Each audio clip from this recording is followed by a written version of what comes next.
Hello everyone, and welcome back to the History of the Ancient World channel. Today, we're journeying back in time to the heart of ancient Mesoamerica to explore one of the most fascinating and complex civilizations ever to exist, the Aztecs. When we think of the Aztecs, images of towering pyramids, fierce warriors, and intricate calendars often come to mind. But there's so much more to their story. Who were these people? How did they build such a magnificent empire in the middle of a lake? And what was daily life truly like for the men, women, and children of this powerful society? Our story begins around the 13th century. A nomadic people known as the Mexica arrived in the Valley of Mexico.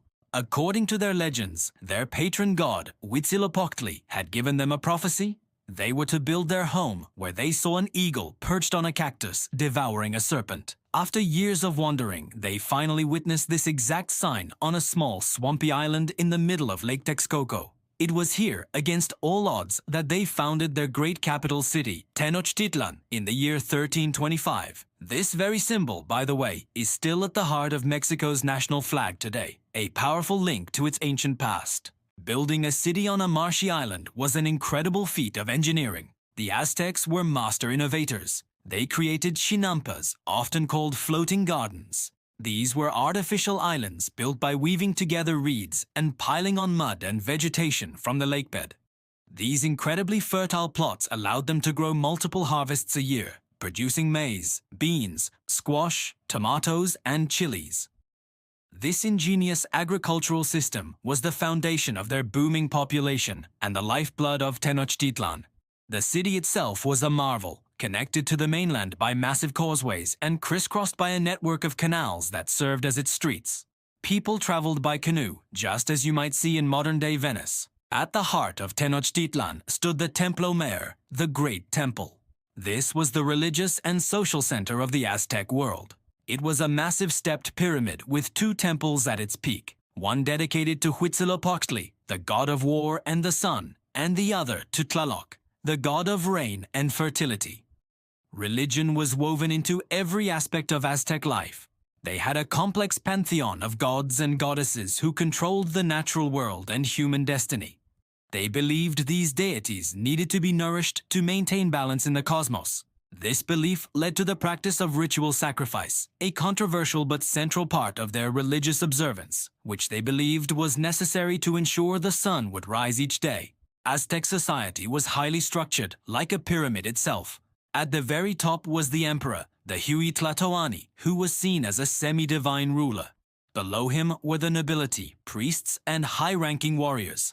These elites lived lives of privilege, adorned in fine cotton clothing and beautiful featherwork. The vast majority of the population, however, were commoners, or Macahualtin. They were farmers, artisans, merchants, and soldiers.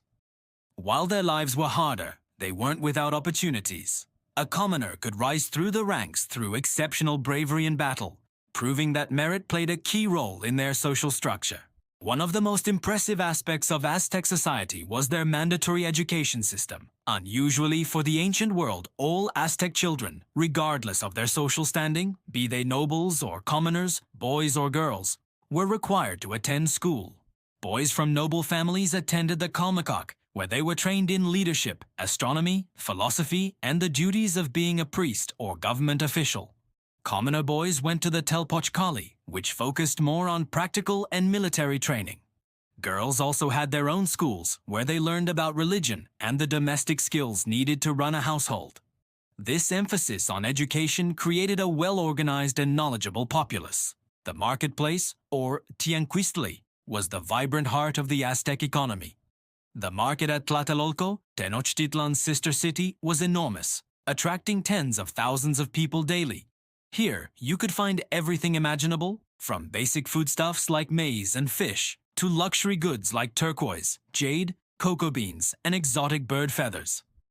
The Aztecs didn't use coins for currency. Instead, they had a sophisticated barter system, though certain items like cocoa beans and bolts of cotton cloth were often used as a standard form of exchange.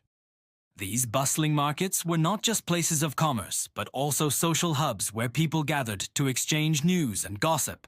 Of course, we can't talk about the Aztecs without mentioning their legendary military prowess. The Aztec Empire wasn't built on friendship, it was forged through conquest. Their armies were well organized and disciplined. Elite warrior societies, like the Eagle Warriors and Jaguar Warriors, were renowned for their ferocity and skill.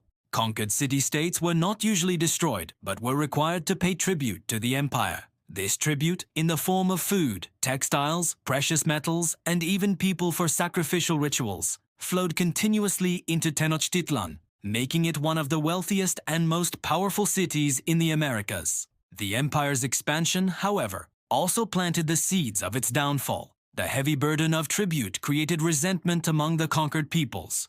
When the Spanish conquistadors, led by Hernán Cortés, arrived in 1519, they were able to exploit this internal dissent. They formed alliances with disgruntled local tribes who were eager to overthrow their Aztec overlords. Combined with the devastating impact of European diseases like smallpox, to which the native population had no immunity, the mighty Aztec Empire, which had flourished for nearly 200 years, collapsed in just two.